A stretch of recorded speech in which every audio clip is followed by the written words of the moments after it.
زندگی پر غور کرنا، جس میں کہ ان سے ذرا بہتر شکل میں وہاں کے انسان بھی تھے۔ وجہ فرمایا۔ یہ سبھی جو ہے وہ یہ میرے مطالعہ میں شامل تھے۔ جہاں تک آپ نے تدریسی جی تعلیم کا جی ذکر جی کیا، تو میں ایک پابندیوں والے گھرانے سے میرا تعلق ہے، ذمہ دار گھرانے سے۔ تو ابتدائی چند کلاسیں تو میں نے صاحب وال کے پائلٹ اسکول میں پڑھیں، لیکن 8ویں کلاس سے پہلے ہی جو ہے وہ مجھے واپس لے آیا گیا، اور بظاہر میری تعلیم جو ہے وہ ختم ہو گئی۔ کچھ وقت تو میں بڑی خوش ہوئی کہ میں کوئی لائق طالبہ نہیں تھی، اور مجھے یہ خوشی ہوئی کہ میری جان چھٹ گئی اسکول سے۔ لیکن کچھ عرصے کے بعد مجھے ایسے لگا کہ میری زندگی ایک ایسے اندھے غار کی طرح ہے کہ جس میں شاید جانور بھی داخل ہوتے ہوئے گھبراتے ہیں۔ صحیح۔ میری زندگی میں کوئی کتاب نہیں آئے گی، کیا میری زندگی میں کوئی علم آگاہی نہیں آئے گی؟ یہ ایک ایسا احساس تھا جس نے مجھے ہلا کے رکھ دیا، اور 11-12 سال کی عمر میں یہ احساس نے مجھے یوں سمجھیے کہ مغلوب کر لیا، اور مجھے ہوا کہ نہیں، مجھے پڑھنا ہے۔ جی اس نیچر کے، اس فطرت کے علم کے علاوہ مجھے کتابوں سے بھی علم حاصل کرنا ہے۔ تو بس پھر private, matric, F A, B A, M A, اور پھر لیکچرر کے طور پر پہلی بار میں نے کالج کو دیکھا، تو کوئی خاص مجھے وہ نہیں، اچنبھا نہیں محسوس ہوا۔ شاید یہ کہ میں کتابوں میں، علم و آگاہی میں اس طرح اپنے آپ کو منہمک رکھتی تھی کہ مجھے لگا کہ بس جیسے وہی کتابیں جو ہیں مجھے اب پڑھانی ہیں جو میں پڑھتی رہی۔ بجا فرمایا عنایت۔ اچھا دیکھیے آپا، چونکہ ہمارا ایک ہی زمانے سے تعلق ہے، تو آپ کو اگر یاد ہو، اب آپ ایک ماہر تعلیم کے طور پہ آپ نے 40 برس سے زیادہ جی تعلیم دی ہے، نسلوں کو، 2 نسلوں کو کم از کم پڑھایا ہے، جی جو ہماری انٹرمیڈیٹ کی لازمی اردو کی کتاب تھی، جی جی جو ہر بچے کو پڑھنا ہوتی تھی، غالباً ہمارا آخری نسل تھی جس نے وہ کتاب پڑھی۔ تو اس میں اس کو صرف پڑھ لینے سے، ایک سائنس کا طالب علم ہے اس کو بھی پڑھنا تھی، بالکل، جو کوئی سوشل سائنسز کا طالب علم ہے وہ بھی پڑھ رہا ہے، جو ادبیات کا طالب علم ہے وہ بھی پڑھ رہا ہے، بنیادی ذوق پیدا ہو جاتا تھا۔ بالکل، پنڈت سرشار سے، ڈاکٹر نذیر احمد سے، سر سید سے لے کے شہرت بخاری، انجم رومانی، مختار صدیقی تک اس کا حصہ تھی۔ بالکل۔ اب آپ یہ فرمائیے کہ جو ہمارا موجودہ نصاب ہے، ان بچوں کے لیے جنہیں بعد میں دوسرے شعبوں میں جانا ہے، یہ جو لازمی تعلیم میں ہم انہیں اردو پڑھا رہے ہیں، کیا یہ مناسب ہے یہ والا نصاب کہ یہ بچوں میں اپنی زبان کا، بیان کا ذوق پیدا کر سکے؟ میں یہ کہہ سکتی ہوں کہ جو آپ نے کہا وہ کتاب شد بدھ تو ضرور پیدا کرتی ہے، یعنی کہ اگر وہ ادب کا وہ اس طرح اس کا علم نہیں بھی رکھتے تو کم از کم اردو زبان بولنا اور لکھنا کسی حد تک اس سے آگاہی ضرور حاصل ہو جاتی ہے۔ جی اور اس اردو کو لازمی طور پر جو ہے وہ جاری رکھنے کی از حد ضرورت ہے، اور مزید اس میں یہ کیا جا سکتا ہے کہ ہمارے ہاں عموماً انتظار حسین تک نثر کو ختم کر دیا جاتا ہے، اور اسی طرح غالب یا زیادہ سے زیادہ جو ہے ناصر کاظمی تک نظم کا باب جو ہے ختم ہو جاتا ہے۔ چلیے یہاں تک تو حالانکہ آئے۔ اس کے بعد بھی بہت کچھ لکھا گیا ہے، جی ہاں، تو جی طالب علموں کو آج کے دور میں جو لوگ اس کے بعد لکھتے رہے ہیں ان سے آگاہی حاصل ہونی چاہیے، اس لیے اس میں وقتاً فوقتاً کچھ نئی چیزوں کا اضافہ کرنا ضروری ہو کچھ جاتا ہے، ایجاد ہو جاتا ہے، کچھ حذف بھی کر دیا جاتا کچھ ہے۔ حذف بھی کر دیا جی جاتا ہے، اور جی سب سے بڑی بات یہ ہے کہ خود اردو زبان سیکھنے کا جو گرامر ہے، قواعد ہے، اور جو اس کی کیفیتیں ہیں، وہ جاننا ضروری ہے، کیونکہ بے شمار طالب علم جو ہیں ان کی اردو بس وہیں ختم ہو جاتی ہے۔ آپ بجا فرما رہے اور ہیں۔ میں یہ کہتی ہوں کہ صرف اردو ہی نہیں، ہمیں پنجابی کو بھی اتنا ہی اہمیت دینی چاہیے، اور اسے بھی کم از کم پنجابی بحیثیت زبان جو کہ ہماری ایک علاقے کی زبان ہے، اسے بھی ہمیں بچوں سے کئی بار یہ ہندوستان کے کچھ لوگ آتے ہیں تو کہتے ہیں کہ آپ کے بچوں کو تو معلوم ہی نہیں، ہمارے بچوں کو تو وارث شاہ کے ہیر یہ سبھی جو پرانے لکھنے والے لوگ ہیں یہ ازبر ہے، لیکن ہمارے بچے ان کے نام تک سے واقف نام نہیں تک ہیں۔ سے واقعی نہیں ہے۔ تو یہ واقفیت جو ہے یہ بہت ضروری ہے۔ اب یہ دیکھیے کہ ہم سائنس پہ، ٹیکنالوجی پہ بہت خرچ کرتے ہیں، لٹریچر پہ یا ادب پہ یا زبانوں پہ اس طرح ہم اپنی تعلیم میں بجٹ نہیں رکھتے، لیکن آپ دیکھیں کہ کتنے بڑے لوگ ہم نے ٹیکنالوجی میں یا طب میں یا اس میں کتنے بڑے لوگ پیدا کر لیے۔ کوئی بھی جو ہے وہ احمد فراز یا فیض یا انتظار حسین کے برابر نہیں ہے۔ بجا تو فرما ہمیں رہے ہیں۔ کبھی کہیں پر بھی یہ ہماری شناخت ہے، اس کو دوسرے نمبر پہ نہیں جانا چاہیے۔ بجا فرمایا۔ آپا میں اس میں بڑے احترام کے ساتھ دو اپنی معروضات جی شامل کرنا چاہوں گا۔ ایک یہ کہ پنجابی ہی کیوں، پاکستان پہ ہماری زمین پہ بولی جانے والی ہر زبان قابل احترام جی ہے، جی جی جی اور وہ ہمارے اجتماعی ورثے کا حصہ ہے، بالکل اس سے کہیں ایک۔ اور دوسرا یہ کہ سائنس میں بھی آپا ہمارے ڈاکٹر سیم الزمان صدیقی صاحب، جی ڈاکٹر جی عبدالسلام، جی ہمارے سائنس میں بھی ہمارے بہت اچھے نام سامنے آئے، لیکن جیسے آپ نے فرمایا چونکہ خاص ایک ہمارا ایک تہذیبی پس منظر ہے نا، تو اس بالکل میں پھر ادب پہ ذرا توجہ زیادہ چلے گی۔ ایک مجھے آپ سے بات پوچھنا تھی کہ ہم نے اس پروگرام میں ہمیں بہت سے قابل احترام خواتین و حضرات نے عزت بخشی، تو بہت کم ایسا ہوا کہ کوئی ایسی جو جسے کہتے ہیں سربراہ وردہ شخصیت سامنے آئی ہو، جنہیں بچپن میں چھوٹی عمر میں کتابوں کا اور مطالعے کا شوق نہ رہا ہو۔ کیا آپ کے ارد گرد بھی کوئی کتابیں، کچھ اس طرح کا کوئی ماحول گھر میں دستیاب تھا؟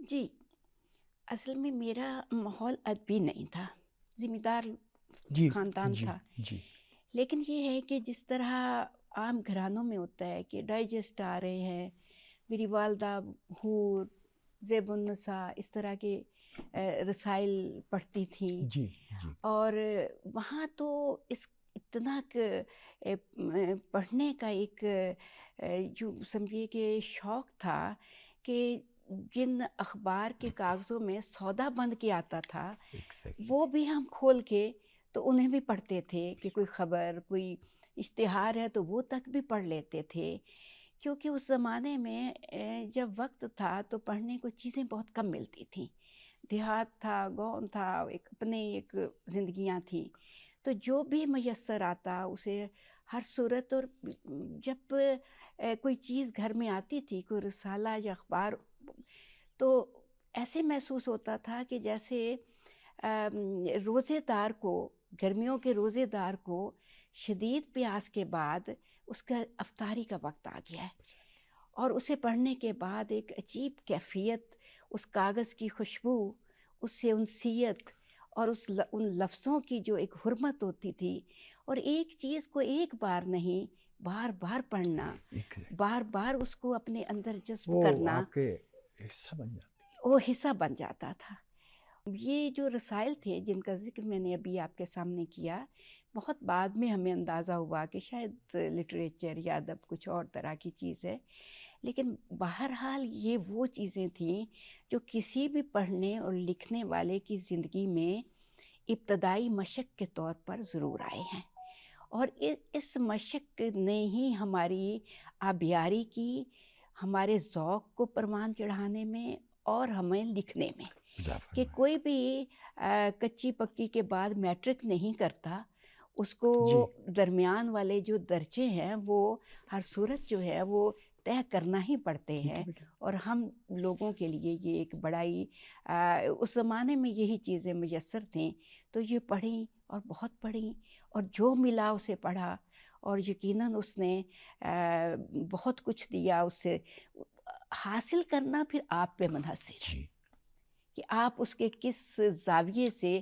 کیا چیز اپنے کہ اندر کون جذب سے کرتے ہیں، اجزاء آئے ہیں، کیا اس چیز آئی ہے، کون اس سے کا اجزاء جملہ آئے ہیں. بندی کیسی ہے، اس کی پیرا بندی کیسی ہے، اس میں یہ لفظ رکھا گیا ہے، اگر اس لفظ کو ہٹا کر کچھ اور رکھا جاتا تو کیا بنتا، یہ ابتدائی استاد بن جاتا ہے۔ بجا فرمایا، بجا تو یہ فرمایا. آپ پڑھنے والے پر ہے کہ وہ اسی ایک چیز میں سے کیا کچھ جذب کر لیتا ہے، انجذاب آپ کا اپنا ہے۔ آپا میں یہ عرض کر رہا تھا کہ مجھے اپنے لڑکپن کا ایک یاد ہے کہ ہمارے ہاں گھروں میں الماریاں ہوتی تھیں اور ان میں پرانے اخبار بچھائے جاتے تھے۔ بالکل ویسے میں نے بھی حور اور زیب النساء پڑھا، صحیح۔ تو وہ کہیں ایک اخبار بچھا ہوا تھا جس پہ نور راشد کے انتقال کی خبر تھی۔ اب میں بتا سکتا ہوں کہ وہ 10 یا 11 اکتوبر 1975 کا اخبار ہوگا۔ تو ہمیں کیا خبر تھی راشد صاحب کون ہیں، کیا بیچتے ہیں، کیا کہتے ہیں، کیا لکھتے ہیں، ہیں کون، لیکن وہ جو حرف سے نام سے آشنائی ہے وہ ذات کا حصہ بن جاتی تھی۔ ابھی آپ نے کہا کہ وہ اخبار بچھی ہوتی ہے، اب نہیں بچتے، اب وہ پلاسٹک کی شیٹس لگتی ہیں۔ جی ہاں، اب اس میں وہ چیز رہی ہی نہیں کہ اخبار وہ کھولی الماری تو چیز اٹھانے سے پہلے وہ پڑھی ہوئی خبر کو ہی 10ویں دفعہ 50ویں دفعہ پھر پڑھا، یعنی کہ وہ الماری بھی کھولتے تھے یا وہ جو بھی کیبنٹ وغیرہ کھولتے جی تھے جی جی تو اس میں بھی وہ علم پڑا ہوا ہوتا تھا۔ اور اخبار کی آپ نے ذکر کیا تو یہ جو صبح صبح اخبار آتا تھا اس کی جو خوشبو ہوتی تھی، اس کاغذ کی جو مہک ہوتی تھی، اور اس کے لیے جو ایک ہوتی تھی کہ سب سے پہلے وہ مجھے ملے جی اور سب سے پہلے میں دیکھوں کہ اس میں کیا ہے، اور پھر یہ دیکھیے کہ یہ جو ادبی صفحہ چھپتا تھا، اب مجھے نہیں معلوم چھپتا ہے اب تو اخبار میں عرض ہی۔ کروں کہ وہ پہلے آدھا ہوا تھا، جی پھر وہ مکمل ختم ہو گیا کیونکہ ہمارے پاس زیادہ اہم باتیں آ گئیں۔ زیادہ احمد آپا امروز میں قسمت علمی و ادبی، اس پہ ایک تو تھے ستار طاہر، وہ حلقہ دام خیال کے نام سے لکھتے تھے، اور مجھے اب یاد آتا ہے کہ مختار صدیقی کا انتقال تو 72 میں ہوا تھا، تو ان کا جو پورا صفحہ انہیں دیا گیا اس پہ لکھا ہوا تھا لاش آرام سے سوئے گی سہاگن بن کے۔ وہ انہوں نے مختار نے اپنی بیٹی کے یہ تو تھا تو یہ انیس میر انیس کا مصرع تھا، تضمین کی تھی مختار صاحب نے، لیکن وہ چونکہ ان کے کلام میں شامل تھی وہاں سے لیا گیا تھا۔ حجلہ گور میں سامان عروسی ہوگا، لاش آرام سے سوئے گی سہاگن بن کے۔ تو یہ چیزیں ہیں جو پھر انسان کی ذات کو اچھے یا برا سانچہ دیتی ہیں۔ اچھا، ایک میں آپ سے مجھے تھوڑی سی وہ ہو رہی تھی، حجاب بھی ہے تھوڑا سا، یہ بات پوچھتے ہوئے کہ آپ نے تو ایک متمول اور خوشحال گھرانے میں آنکھ کھولی۔ جی جی، یہ جو ہم جیسے زمین زادوں کے لیے، خاک نشینوں کے لیے، شودروں کے لیے آپ کی تحریر میں یہ ایسا گہرا دکھ ہے، یہ کہاں سے آیا؟ میں جس ماحول میں رہ رہی تھی میرے ارد گرد بس یہی زمین ذات تھے، اور ان کے دکھ اتنے گہرے تھے کہ شاید آپ نے وہ نہیں دیکھے ہوں گے۔ میں نے اپنے بچپن میں کسی شخص کو بہت کم ہوتا تھا کہ جوتا پہنے ہوئے دیکھا ہو، بہت کم تھا کہ پیوند کے بغیر کپڑا پہنا ہوا دیکھا ہو۔ یہ جو بعض اوقات میں سوچتی ہوں کہ یہ جو رلی کا ہے جی جی تصور، یہ شاید اسی سے ہی آیا۔ اور پیون لگانے کا سلیقہ اتنا اچھا ہوتا تھا کہ وہ محسوس ہی نہیں ہوتا تھا کہ اس جگہ پر جو ہے یہ پھٹی ہوئی جگہ جو ہے وہ اس کو، بلکہ ایسے لگتا تھا جیسے یہ خوبصورتی بنا دی گئی ہے۔ میں جس ماحول میں تھی، چونکہ انتہائی پابندیاں تھیں، تو مجھے وہ لڑکیاں جو گھر میں کام کرتی تھیں، مجھے ان کی زندگی پہ بہت رشک آتا تھا کہ یہ آزاد تتلیاں ہیں، جہاں جی چاہتا ہے چلی جاتی ہیں، ان کو کھل کے ہنسنے کی اجازت ہے، یہ کہکا لگا سکتی ہیں، یہ بول سکتی ہیں، یہ دل کی بات کہہ سکتی ہیں، اور یہ عشق کر سکتی ہیں۔ صحیح۔ لیکن میں جس ماحول میں تھی، مجھے کھل کے بولنے ہنسنے کی تو کوئی نہیں تھا، اور اس سے آگے کا تو کوئی تصور بھی نہیں تھا۔ صحیح۔ یہ مجھے اچھی لگتی تھیں، اور میرا جی چاہتا تھا کہ کاش ان کی جگہ پر میں ہوں۔ اور کئی بار میں ان سے پوچھتی کہ کیا تم اپنی زندگی مجھ سے بدل لو گی؟ تو وہ کہتی نہ توبہ کریں، ہم اس قید میں نہیں رہ سکتے۔ مجھے وہ بہت ہی رشک آتا کہ یہ کتنی اچھی، لیکن جب وہ 14-15 برس کی عمر میں بیاہی جاتی جی۔ اور اگلے 10-12 سال میں وہ 8-10 بچے پیدا کرنے کے بعد ان کا چہرہ ویسے ہی ہو جاتا جیسا کہ ان کے جہیز میں ملا ہوا وہ اکلوتا جوتا جی۔ جو کہ پچھلے 10 سال سے پیٹی میں پڑا ہوا تھا، جی۔ جی۔ اور ان کے منہ میں کوئی دانت نہ رہتا، جی۔ اور اور ان کے جسم کی ہڈیاں جو ہیں وہ اس طرح نکل آتی کہ اکثر کو ٹی بی کا تب کا مرض ہو جاتا۔ رائٹ۔ تو پھر مجھے احساس ہوا کہ یہ تو بہت ہی ایک وہ زندگی گزار رہی ہیں جو کہ انسانیت کی توہین ہے۔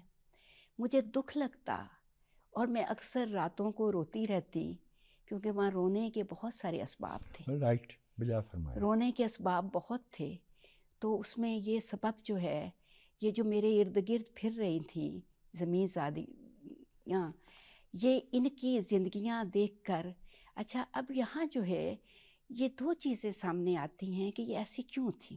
ایک تو غربت اور ایک جہالت۔ غربت اس طرح کہ ان کے پاس کھانے کی قلت تھی، پہننے کی قلت تھی، کہیں کوئی عیاشی نہیں تھی، اور جہالت اس طرح کہ وہ اپنا کوئی حقوق، یہ بے تحاشا بچے پیدا کرنا، جو کہ وہ سمجھتی تھیں کہ ہماری تو یہی جاگیر اور ہماری تو یہی زمین ہے، جی۔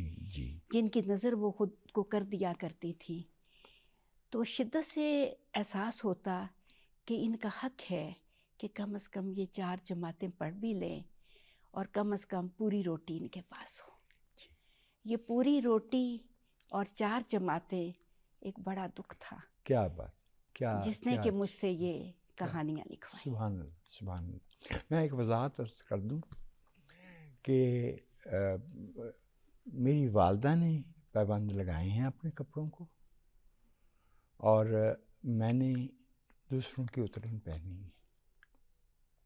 تو ایسا نہیں ہے، یہ دکھ جو ہے جب دیکھیے ظلم جو ہے وہ پھر محدود، اس کی حدود تو نہیں ہے نا، دکھ جو ہے اس کی کوئی حدود تو نہیں ہے نا، وہ پھیل جاتا ہے، ہم دیکھ کے سمجھتے ہیں کہ ان کو کیا پتہ ہے۔ وہ وقت اس طرح بدلتا ہے نا۔ اب آپ میرے سامنے بیٹھے ہیں تو میرے ذہن میں یہ بات آئی کہ وہ چیز شاید آپ کی مشاہدے میں نہیں آئی ہوگی۔ ہے بھیا، ہے، آنکھ ہے دل تو نہیں، ساری خبر رکھتی ہے۔ خاص ساری خبر۔ اچھا، یہاں پہ ہمیں ایک وقفے کے لیے جانا ہے، ہمارے ساتھ رہیے گا۔ ہم گفتگو کر رہے ہیں پاکستان میں صفحے اول کی اردو ناول نگار، استاد، نقاد، ادیبہ پروفیسر ڈاکٹر طاہرہ اقبال سے۔ پاکستان ٹیلی ویژن کے پروگرام صدرنگ میں وجاہت مسعود آپ کو ایک بار پھر سے خوش آمدید کہتا ہے، اور ہماری گفتگو ہو رہی ہے پاکستان میں صفحے اول کی فکشن رائٹر، نقاد اور ماہر تعلیم پروفیسر ڈاکٹر طاہرہ اقبال سے۔ ایک میں آپ سے اب ذرا تھوڑا سا ایکڈیمک سوال بن رہا ہے آپ، جب آپ نے خود سے لکھنے والا اختیار کیا، فیصلہ کیا، تو کوئی 3-4 بنے بنائے سانچے موجود تھے. ایک تو اسم چغتائی اور واجدہ تبسم کا تھا، ایک حجاب امتیاز علی کا فریم تھا، ایک اس سے تیسرا جو ہے وہ قرۃ العین حیدر. ہماری جو صنفی امتیاز یا جسے اب غالباً تانیسی ادب تھا، کچھ غلغلہ تو ہو رہا تھا، کشور لکھ رہی تھیں، فہمیدہ ریاض لکھ رہی تھی. ایک لکھنے والا اپنے لیے انتخاب کرتا ہے کہ اس کا لوکیل کیا ہوگا، اس کے موضوعات کیا ہوں گے، اس کا لحن کیا ہوگا. آپ نے جو فیصلہ کیا، آپ کو بغیر کسی تکلف کے جدید اردو فکشن کی نمائندہ آواز کہا جاتا ہے. تو یہ آوازیں تو ان سب آوازوں سے ہٹ کے ہیں، یہ لہجہ تو کیسے آپ نے یہ اس کے کیا محرکات ہوئے؟ تھوڑا سا وقت لوں گی. بسم اللہ. جی، کیونکہ آپ کے سوال میں کئی سوال ہیں. جی. پہلی بات تو یہ ہے کہ لکھنے کا عمل جو ہے وہ کب اور کیسے شروع ہو گیا. جی. میرا خیال ہے کہ ادیب ہوتا ہے یا نہیں ہوتا. ٹھیک. کوشش سے، ریاضت سے وہ ڈاکٹر تو بن سکتا ہے، مکینک تو بن سکتا ہے، شاید ادیب یا شاعر نہیں بن سکتا. جی. آغاز جو ہے وہ جیسے کہ ہمارے ہاں ہوتا ہے کہ 3-4 سال کی عمر میں چاندنی راتوں میں جب میں اپنے گاؤں میں اپنے گھر کی سیڑھیوں پہ بیٹھتی تو مجھے جو موسم نظر آتے اور جو فضا نظر آتی، جو زمین اور آسمان نظر آتے، تو میں اشعار کہتی. جب 5ویں کلاس میں پہنچی تو ایک اچھی خاصی بیاس بن گئی. تو میرے بھائی کی نظر اس پہ پڑ گئی تو اس نے گھر کی دیواروں پہ لکھا، طاہرہ جبیں، میرا نام جو ہے طاہرہ جبیں تھا، طاہرہ جبیں 91 بارائل میرے گاؤں کا نام ہے. تو میں بہت ڈری کہ اگر میرے والد صاحب کو پتہ چل گیا تو میری تو خیر نہیں. خیر اس کو چھپایا. جب 10ویں میں تھی تو مجھے پتہ چلا کہ عروس کے بغیر شاعری نہیں ہوتی. جی. مجھے ایک کتاب بھی مل گئی، میں نے کوشش کی کہ عروس سیکھوں لیکن نہیں سیکھ سکی. اب میں سوچا کہ جب میں لکھ نہیں سکتی تو پھر مجھے مر جانا چاہیے، میں زندہ نہیں رہوں گی بغیر اس کے. تو ایسے ہی لیٹی ہوں، سوچ رہی ہوں کیا کروں، تو ذہن میں آیا کہ کیوں نہ میں نثر لکھوں. بس وہ دن اور آج کا دن کہ میں نے اپنی بات کہنی ہے نا، تو میں نے نثر لکھی. اچھا، ابھی آپ نے جو بات کی ہے کہ ہمارے ہاں کئی جو ادبی رویے تھے، دھارے تھے. جی. اچھا، اس وقت تک تو چونکہ میں نے کسی کو نہیں پڑھا تھا، گڈ. اور میرے پہ کسی کا کوئی اثر نہیں تھا. صحیح. جو لکھا اپنے ماحول سے اور اپنے گرد پھیلے ہوئے لینڈسکیپ سے اور اپنے ارد گرد پھیلے ہوئے چہرے جو کہ اپنے طور پر ہر ایک چہرہ ایک خود سے ایک کہانی تھی. ابھی آپ نے کہا متمول گھرانہ، تو یہ جو اس طرح کے اس کلاس کے لوگ ہوتے ہیں، ان کی کہانیاں نہیں ہوتی. بلا فرمایا. ان کی زندگیاں صرف ایک یکسانیت میں چلتی ہیں. جی. کیسا کھانا ہے، کیسا پینا ہے، کس طرح کا گھر بنانا ہے، کس طرح کی گاڑی لینی ہے، بنا بنایا ٹیمپلیٹ ہے، اسی کو آگے بڑھانا ہے. جی. کہانیاں ہوتی ہیں جن کو آپ نے ابھی کہا زمین ساتھ. زمین ذات. ہر ایک کی اپنی کہانی ہوتی ہے، ہر ایک کا اپنا ایک دور اور عہد ہوتا ہے، بجا. اور وہ کچھ نہ کچھ ثبت کر کے جاتا ہے. بالکل. تو جب وہ میرے گرد اتنی کہانیاں موجود تھیں تو مجھے شاید ضرورت ہی نہیں تھی کہ میں یہ دیکھوں کہ کوئی کیا لکھ رہا ہے. لیکن بہرحال جب میں اس عمر کو پہنچی جب کہ میں نے انہیں پڑھا اور دیکھا، ابھی چونکہ آپ نے خواتین کا ذکر کیا تو میرے ذہن میں آیا کہ شاید آپ نے خواتین لکھنے والوں کا اس لیے ذکر کیا کہ میں ایک خاتون ہوں، لیکن آپ میری میں لیکن تسلیم کیے لیتا ہوں. مجھے وہ ہم اس کا ایک اور رنگ سے بھی سوال ہے ہم کریں گے، وہ میں میری اس کا ایک جواب میں آپ کو دوں بسم اللہ. کہ آپ دیکھیے ابھی آپ نے عصمت کا ذکر کیا، ان کا قرۃ العین کا ذکر کیا. آپ بتائیے کہ مرد ناول نگار اور خواتین ناول نگار، ان میں دیکھیے اور بتائیے کہ کیا کوئی مرد ناول نگار قرۃ العین تک پہنچ سکا، عصمت چغتائی تک پہنچ سکا، مطلب آپ جمیلہ ہاشمی تک پہنچ سکا. آپ دیکھیں عورت جو ہے وہ فطری طور پہ کہانی کار ہے، اس لیے کہ وہ رشتوں میں زندگی کو دیکھتی ہے، کیونکہ کہانی نانی کہتی ہے، نانا نہیں کہتا. جی جی کہانی کی بنت اس کے اندر ہے. صحیح. آپ ہمارے بڑے اردو کے ناول نگاروں میں دیکھ لیجئے کہ جب انہیں موقع ملا، عورت کے ساتھ زیادتی یہ ہوئی نا کہ اسے موقع نہیں ملا. جی جی درست. ورجینیا وولف نے یہی کہا نا کہ کیا جی وجہ ہے کہ لکھنے والوں میں عورتیں اتنی کم ہیں، جی اور کیا وجہ ہے کہ ان کے لیے بعض اوقات لکھنا جو ہے وہ اتنا مشکل بنا دیا جاتا ہے کہ وہ اپنی شناخت کے ساتھ نہیں لکھ سکتی تھی. ابھی ہمارے عہد میں ایک بہت زبردست کتاب آئی تھی کہ why there are no great women painters. ہاں تو بھائی ابھی آپ نے رلی کا ذکر کیا، رلی آرٹ تو ہے، ہاں اور جو غاروں میں تصویریں مل رہی ہیں ہاں ہاں وہ اٹ از ویری لائکلی کہ وہ خواتین نے بنائی ہیں. خواتین. اور یہ جو فنون لطیفہ ہے اس کی بنیاد ایک ہے. جی اب یہ حالات پر منحصر ہے کہ اس کو جیسے حالات ملا وہ شاعر بن گیا، کہ مصور بن گیا، کہ بت تراش بن گیا، کہ گانے والا بن گیا، لیکن بنیاد ان کی ایک ہے. اور دوسرا یہ ابھی خواتین کی یہ بات چل رہی ہے تو آپ دیکھیں کہ جو ہمارا ابتدائی زمانہ ہے جب معاشرت شروع ہوتی ہے تو اس وقت یہ بھید بھاؤ نہیں تھا مرد عورت کا. تو عورت جو ہے وہ نسلوں کی نمائندہ بھی تھی، امام بھی تھی، وہ معاشرے کو لے کے آگے بھی بڑھ رہی تھی، شریک تھی، برابر شریک تھی پوری.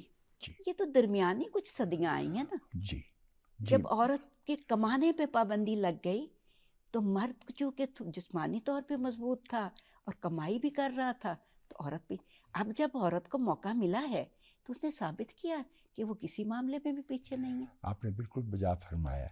ہم یہی تو نقطہ جو ہے وہ بیان کرتے کرتے آج کی بات نہیں ان حالوں ہم کو برسوں بیتے ہیں. وہ اتنی سی بات کہہ رہے تھے کہ بھائی جسمانی طور پہ مختلف ہو سکتے ہیں، صلاحیت میں، حقوق میں اور رتبے میں برابر ہے، یہاں پہ ایک ہے.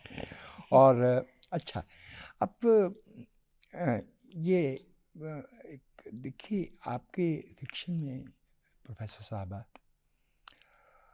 عورت کے کردار کی مضبوطی اور مظلومیت یہ ایک مسلسل تھیم ہے. جی میں یہ جاننا چاہوں گا کہ آپ کا مشاہدہ کیا ہے کہ ان دہائیوں میں جو آپ نے دیکھی، ہم نے سب نے دیکھی مل کے، ہمارے معاشرے میں عورت کے حقوق اور مرتبے کی نسبت سے حالات میں کچھ بہتری آئی ہے، منطقوں میں بہتری آئی ہے، مجموعی طور پہ بہتری آئی ہے، یا ہم پہلے سے بھی پیچھے گئے ہیں؟ میں سمجھتی ہوں کیونکہ بنیادی طور پر میرا تعلق دیہات سے ہے جی تو میں زیادہ دیہات کی طرف میری نگاہ چلی جاتی ہے. صحیح. اب دیکھیے کہ یہ جو دیہی عورت ہے یہ کبھی بھی ایسا نہیں ہوا کہ وہ مرد کے شانہ بشانہ نہیں چلی. جی وہ ہمیشہ کھیتوں میں، مزدوری میں، ہر جگہ اس کے ساتھ، کیونکہ عورت کو خدا نے ایک ایسی صلاحیت دی ہے کہ وہ ایک وقت میں کئی کام کر سکتی ہے. شاید مرد میں وہ صلاحیت کم ہے.